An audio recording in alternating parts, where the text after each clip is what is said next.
तो शुरुआत में देवेंद्र जी आपसे ही करना चाहता हूं। देखिए, दर्शकों के लिए तो एक ही चीज मायने रखती है जो आपको आज सुन रहे हैं। आपका आंकलन बता दीजिए, त्रिपुरा आज जो वोट पड़े 76% वोट पड़ना, अब ये जो 25 साल की लेफ्ट की सरकार बीजेपी ने हटाई उसके बाद 5 साल की कंटिन्यूएशन वाला वोट आपको लग रहा है या फिर परिवर्तन वाला वोट लग रहा है? सौरभ, आमतौर से जब भी वोटर टर्नआउट किसी स्टेट में देखा जाता है तो वो दो तरीके होते हैं। एक तो ये है कि त्रिपुरा में वोटर टर्नआउट अच्छा है, इसमें कोई शक नहीं है, 76% प्लस है। और अभी ये 5 बजे तक के ही आंकड़े हैं, कुछ और भी सुधार होगा। इलेक्शन कमीशन की पीसीबी अभी शायद ये प्रोग्राम के दौरान ही होगी तो और इसमें सुधार का पता लग पाएगा। लेकिन ये वोटर टर्नआउट अगर लास्ट ईयर और लास्ट टू लास्ट ईयर मतलब 2013 और 18 से इनकी तुलना करें तो ये वोटर टर्नआउट काफ़ी गिरा हुआ है। अच्छा, अब वोटर टर्नआउट गिरे हुए की व्याख्या जो अगर लेफ्ट कि यहाँ प्रवक्ता होंगे उनसे आप बात करेंगे या लेफ्ट का जो पक्ष रखेंगे वो और जो बीजेपी का पक्ष रखेंगे वो, तो वो अपनी अपनी तरीके से इनकी व्याख्या करेंगे। इसलिए तो मैंने आपसे पूछा है। फ्रीडम ऐप से सीखकर आपने पेपर प्लेट का उत्पादन शुरू किया है। अगर ऐसा है तो आप अपने पेपर प्लेट्स को 1 करोड़ फ्रीडम ऐप के जो ग्राहक हैं उन्हें बिना किसी खर्चे के आप उसे बेच सकते हैं। हाँ नहीं, व्याख्या अभी मैं भी बहुत स्पष्ट इसलिए नहीं कर पाऊंगा कि वोटर टर्नआउट 76% अगर आया है तो इसको फाइनली देखना चाहिए कि चलिए ठीक, जैसे लास्ट टाइम का जो 89% था उसके जनरल सेंटिमेंट त्रिपुरा में क्या है इस बार? हमने भी दर्शकों को बताया कि एक तीसरे खिलाड़ी आ गए हैं जो वहां की रॉयल फैमिली से हैं, उनका बड़ा जो होल्ड बताया जा रहा है ट्राइबल रिजर्व सीटों के ऊपर, 20 सीटों के ऊपर। कांग्रेस और लेफ्ट इस बार एक साथ चुनाव लड़ रहे हैं। पिछली बार वोट प्रतिशत में 1-2% का फासला था बीजेपी और लेफ्ट के बीच में। क्या इस बार कहानी लग रही है?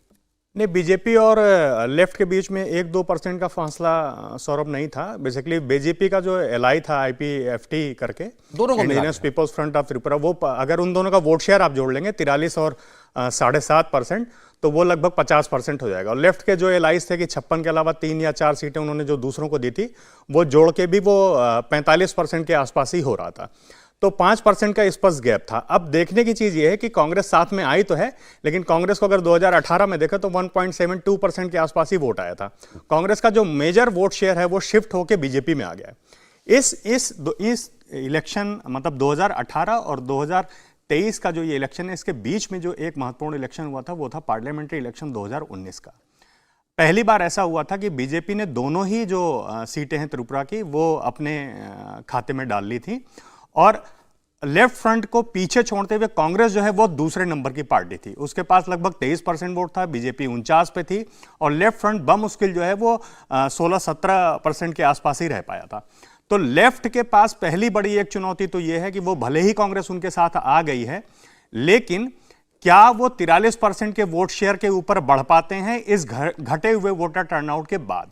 दूसरा यह है कि जैसे 2018 का जो इलेक्शन था उस समय तक त्रिपुरा में आमतौर से लेफ्ट को हराना ये मतलब सोचा भी नहीं जा सकता था, लेकिन 2018 और फिर 2019 में जो उनकी लगातार 2 बड़ी हार हुई हैं उसके बाद से उसको अपराजय की श्रेणी में नहीं रखा जाता। तो अब वोटर का माइंडसेट भी थोड़ा सा चेंज हो गया है।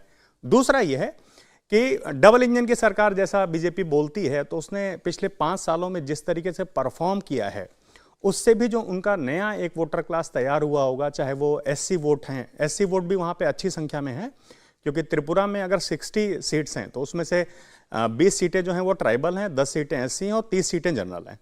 तो ये डिवीजन जो है वो बहुत ही स्पष्ट सा है। ठीक है, बीजेपी ने अपनी अलग अलग योजनाओं वो केंद्र और राज्य के स्तर पर लागू की और जिस तरीके से उनको चलाया है उसकी भी परीक्षा जो है इस ये जो वोटिंग हुई है इसके परिणामों से आकलित होगी।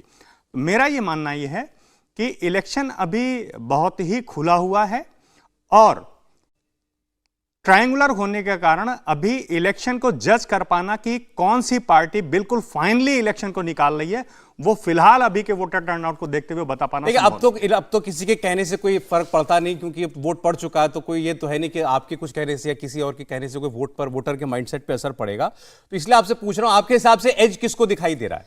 देखिए, चाहे कितना ही छोटा सही। मुझे ऐसा लगता है कि जो ये इलेक्शन का फाइनली रिजल्ट आएगा उसमें सबसे बड़ी पार्टी के तौर पे इसमें कोई संशय किसी को नहीं होना चाहिए कि बीजेपी ही होगी। फ्रीडम ऐप से सीखकर आपने पेपर प्लेट का उत्पादन शुरू किया है। अगर ऐसा है तो आप अपने पेपर प्लेट्स को 1 करोड़ फ्रीडम ऐप के जो ग्राहक हैं उन्हें बिना किसी खर्चे के आप उसे बेच सकते हैं।